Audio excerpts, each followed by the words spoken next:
Would like you to welcome to Top Gun Sales Boot Camp. Um, it's a great morning this morning. I guess let's dive in. Nora, what you got? My numbers for yesterday were 14%. Uh, so a question that I had was, so when you guys did your like transitioning from like sales to servicing and vice versa, um, or like how do you guys handle like participating in both or like to make sure that you like your communications, like what's one thing that helped that, I guess maybe.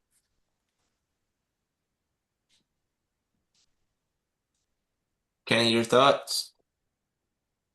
I mean, for me, it was good to know what both in, because I did both. I know how to do both. Um, but it's hard. Like if doing both in the same day is very hard. Um, because you come home from the job and then even throughout the day, it's hard to stay on top of communication with everybody about other jobs if you're trying to focus on one job in servicing. Um, but I would say that transition, I mean, you do, if you're go like switching it from me to Luke, I would say we had both had to do a little bit of both for a time until we could get maybe maybe transferred because until my jobs kind of ran out of or when because we have a process, I would say it's maybe a month where the jobs that I was working on as sales, when those got to completion, I then was able to be fully in sales. I mean, or fully in servicing, sorry. I still do some in sales, but not enough to keep me busy full time.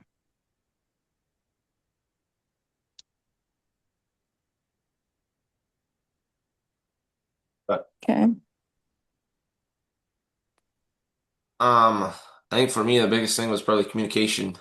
Just make sure to communicate where. So there was at a point where, or even yesterday it happened where Kenny got leads and he dished them off to me. Where just communicate where those leads are at and where we got them, and yeah, stuff like that.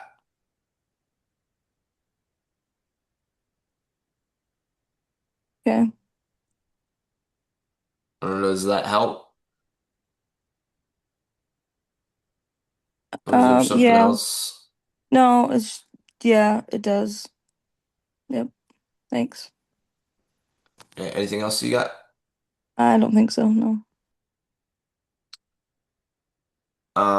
Kenny, what you got? Um, so I was working on a job and we had some change orders, which we've had quite a bunch on this job. And there were a lot of small change orders, like adding one door, which is honestly it's not that big a deal. It's very easy to just do it, but it's hard to keep track for me. It's hard to keep track of everything that changes within a job and make sure those changes get recorded and then also added to the original estimate and then communicated with the customer on, this is what's being added. I mean, they're obviously aware of why because we had a conversation about it and decided we wanted to go this route. And but I didn't know if there was a good way or a best way to re- that for that process, like recording the change orders and then getting those added to the sales order.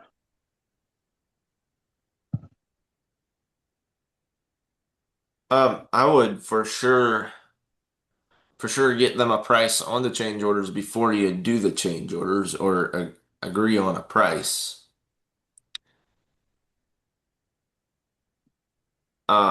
But I don't know. Mark, do you have any thoughts on that? What's your markup on change orders? Like to put a door in, let's say. So you put a door in, it costs $1,000 if they put it on the front end. If they put it in a change order, obviously it's going to depend, right? But let's just say, it's about the same amount of work. It's not like you have to rip out anything. So let's say it's about the same amount of work. What would you charge for the change order of the door if you did $1,000 up front? How much more would it be after the fact?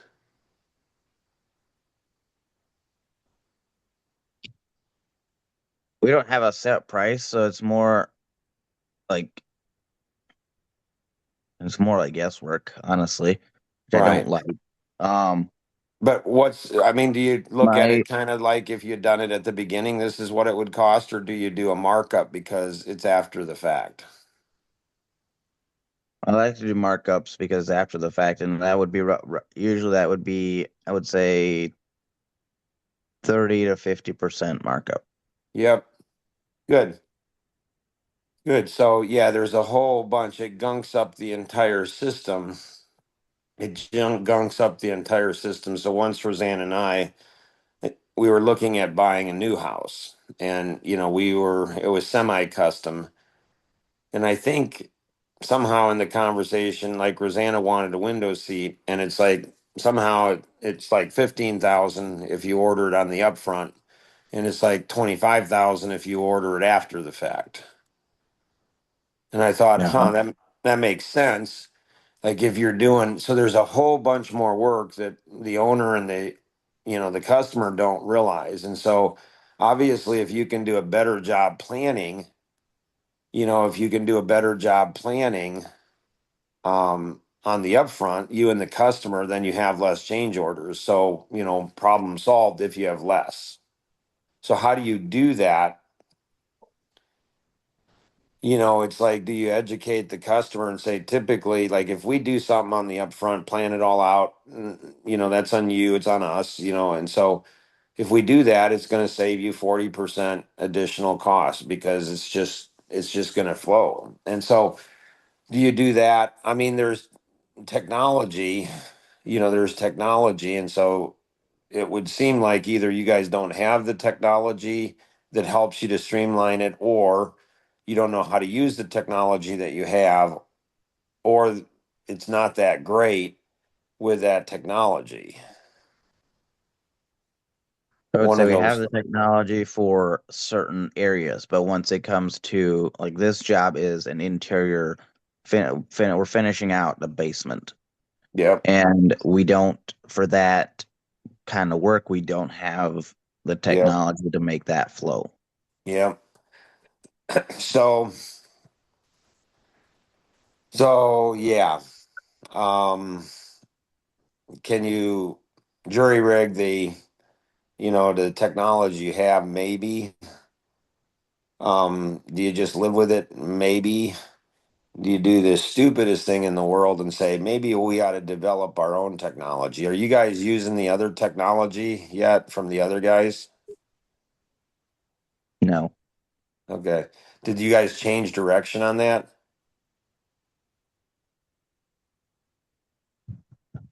Well, Luke, where we at on that? No, I haven't changed direction on that. We emailed them about some stuff that we want before we join, or they ask us, and I think they're working on that, getting that stuff. Yeah. So it's up to you guys. One thing I was thinking at the beginning is I don't know if I do a poor job, likely, at communicating the experience that I have. Or possibly people aren't listening carefully as to the experience I have.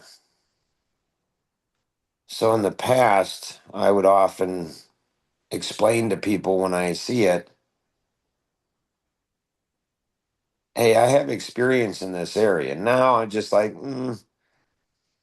maybe there'll be some good lessons that they learn in this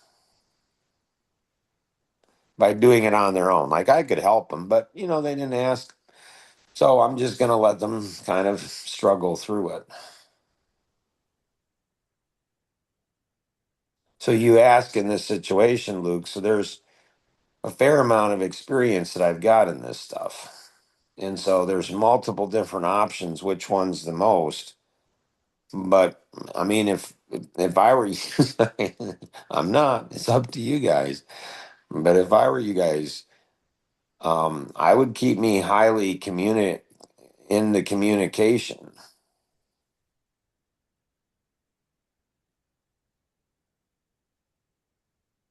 of what's going Mm-hmm. on, because this is what's just fascinating to me. And it's like I'm starting to wonder: do people just not want to see the future? That way they can say, "Huh, I didn't know." Or they just love pain in their life. And they're just like, yeah, I just love pain. Pain is just cool. Or do they just love to live in a delusion, a world of illusion? I don't know. Does that help at all, Kenny, with your specific immediate challenge?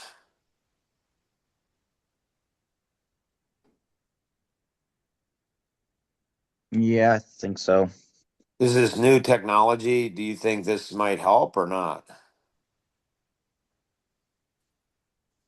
I'm not sure. I don't know that we asked, or I don't know that we talked about that specific thing.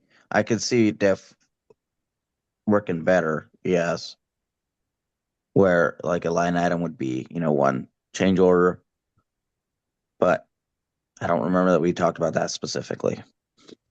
So if I say Grandpa Chappelle, what do you all think? Write it down. Okay. Do you think you'll do that or not?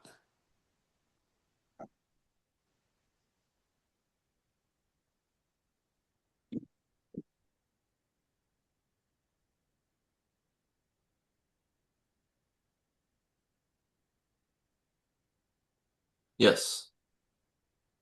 That was a long time.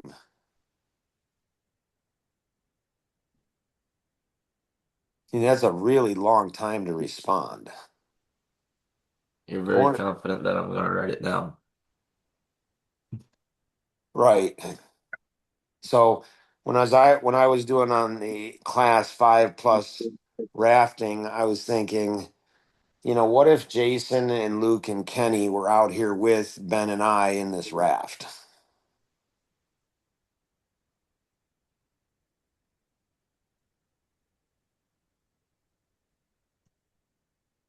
Okay. And so I thought, like, I'm very different than other people. Very different. Like when I was 23, 24 years old, and I go into a system, I found out really quick it didn't work. But I did the system, I followed the system. Like I did what I was told when I told how I told, did it with a great attitude.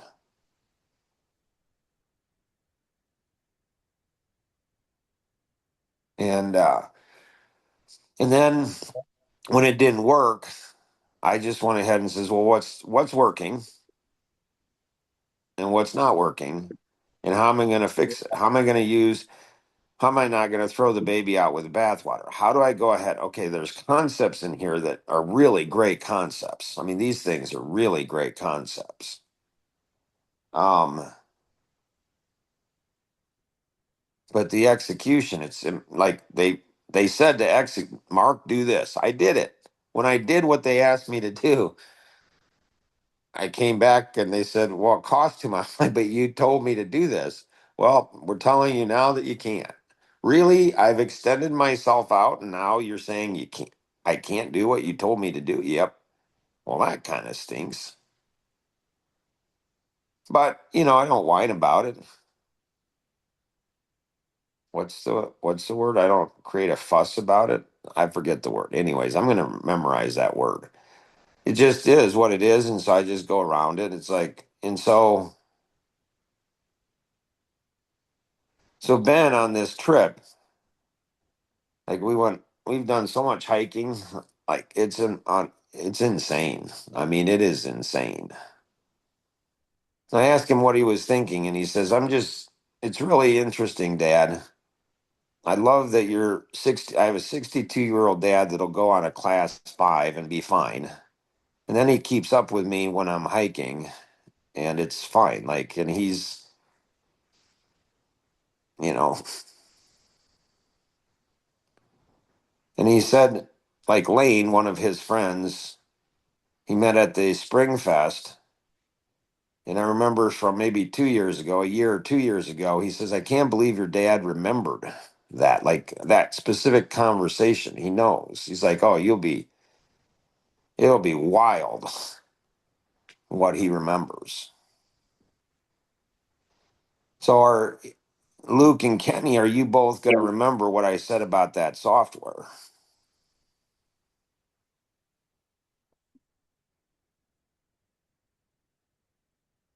Probably not. Which, which is kind of like, why might that not serve you and Kenny and Dreamscape and all the people that you're serving and helping? Why might that hurt both of you and everybody around you?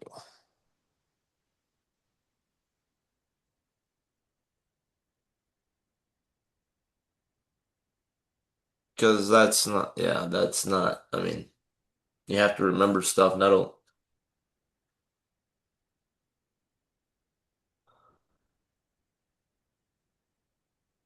I it's don't know. funny at the Spring Fest, there was that client of you guys.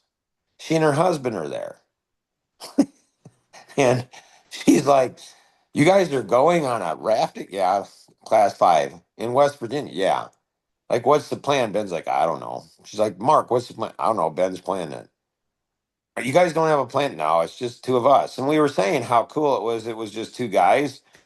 Like, there's no wives, there's no kids, there's no women. We don't have to worry about it. Just we'll figure it out. And she's like, you guys have rain jackets? I don't know.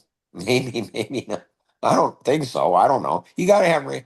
So, so we get out here. We don't have rain jackets. Well, Rosanna packed me one, but I didn't know she did. And so Ben's like, maybe we should have listened to her. Maybe I should listen to people more. Fascinating, huh?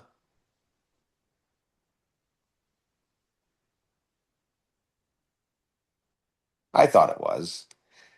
I mean, I thought it was like he's ignoring her. I'm like, oh, whatever, we'll figure it out. And the truth is, we did. But in life, sometimes you don't. Sometimes you don't. People don't make it out of the car. So, if, like prevents you from remembering, the ego prevents you from remembering what people told you. Like, yeah, I don't know. I'd be, might, you go down this path, you go down this path, it might not be the best path. Why? Why did I say that software might not be going down that path, might not be the best path?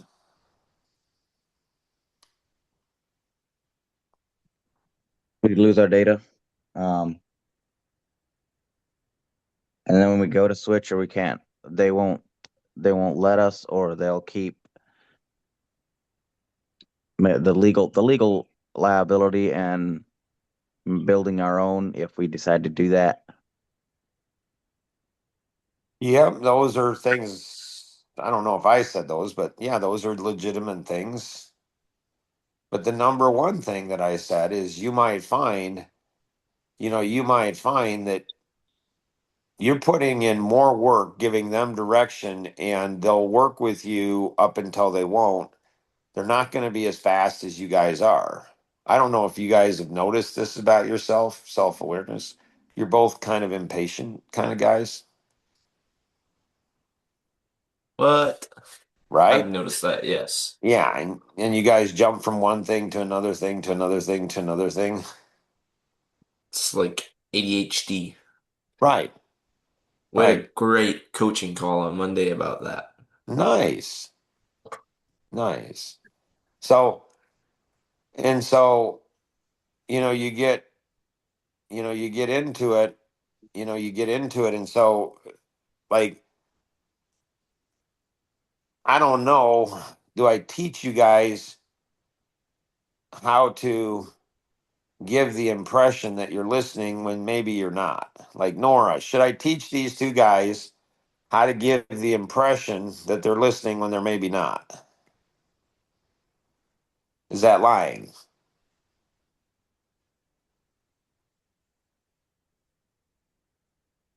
I don't know, probably not a good habit to have.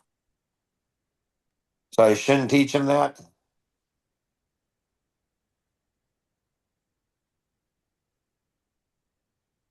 Not sure. Yeah, I'm not sure either. And so, um, there's things that I see, most of what I see, I don't say for multiple reasons. And so,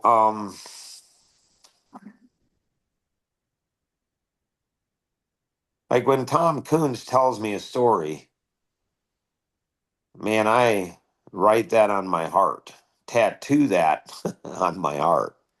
When Alvin Miller tells me a story, man, I tattoo that bad boy on my heart because those are significant stories.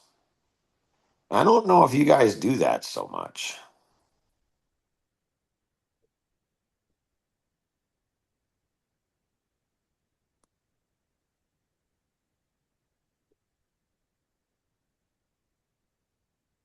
Probably Maybe not. not. Sorry, Nora, go ahead. I said probably not. So Saturday, we're going to learn with Tony about kindness, which is very different than nice. Have you guys all seen that video on nice versus kind? Nope. Yeah. No. Yeah, it's a keeper. It's a keeper. It is a keeper, especially with you guys being raised Amish. The Amish are super, super nice. Maybe not kind.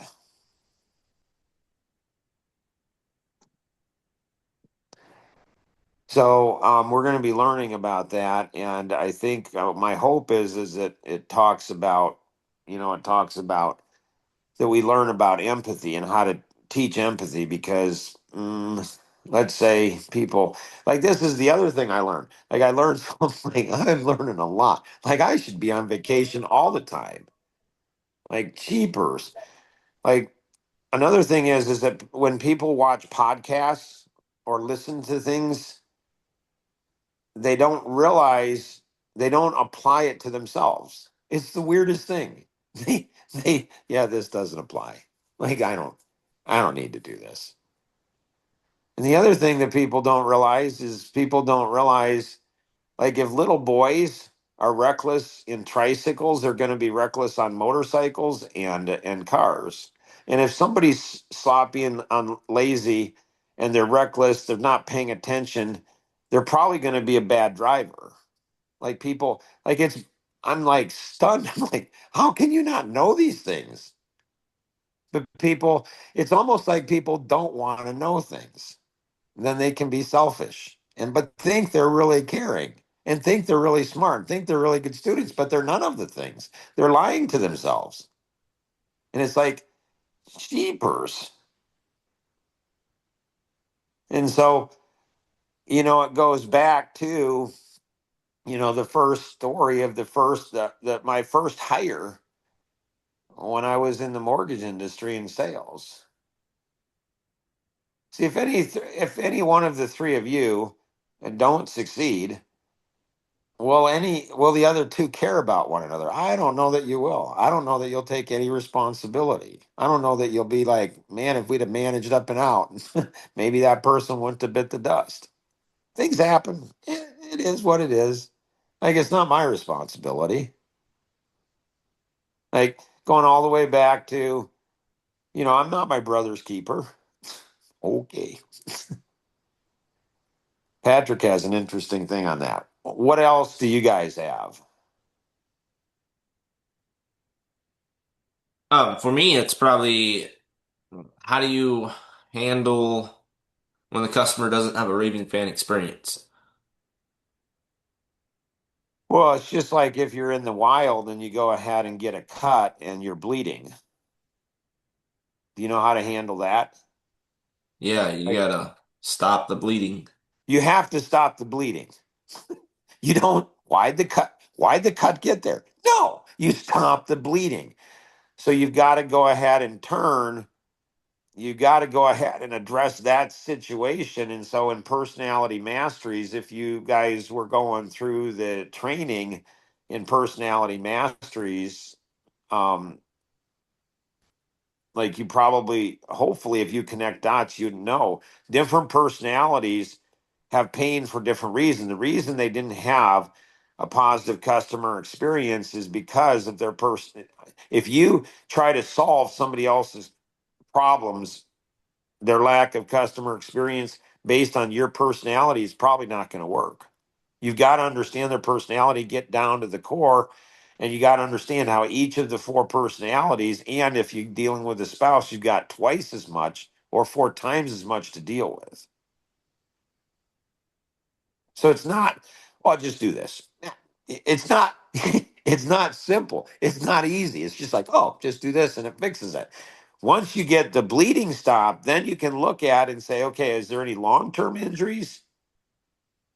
Then you go and say, well, how did it happen in the first place?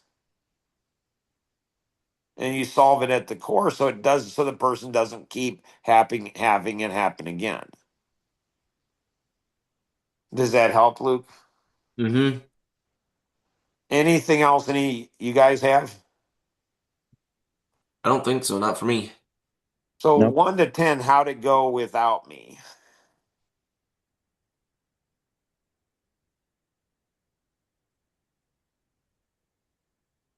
As far as this podcast or overall, Yep. Podcast. Top Gun.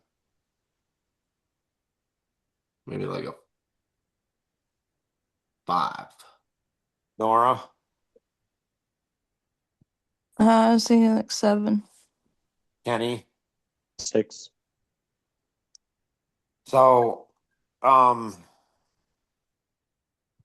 so we need to think about, how do we go ahead. So the counterintuitive thinking is what? Doing opposite of what makes sense or opposite of Yep.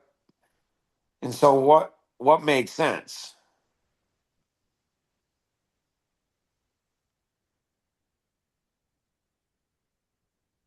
Mark to be back on. Mark, that makes sense. Like have Mark be back on. mm-hmm, Counterintuitive, Mark should be off more.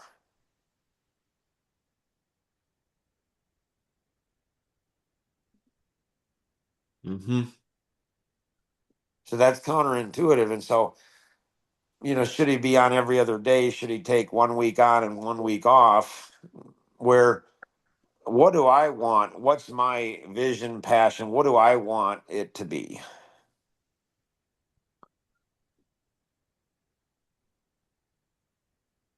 Or it's a 10 without you. Yeah. And it's really a 10. See what will happen is you guys will think it's better without me at some point. But it won't be. But you guys will think it is. But it won't be. And I don't want that. But that's just natural. It's like I got this, Dad. Okay, son. You're 7 years old. Maybe you do. Hope you do. And you give them a chance to do it. And so, but yeah, the goal is to get it to where you guys can do it. So we got to run here. This is awesome. Good work. Congratulations. Appreciate you guys giving me the opportunity to go on an adventure of a lifetime. You guys have an amazing day.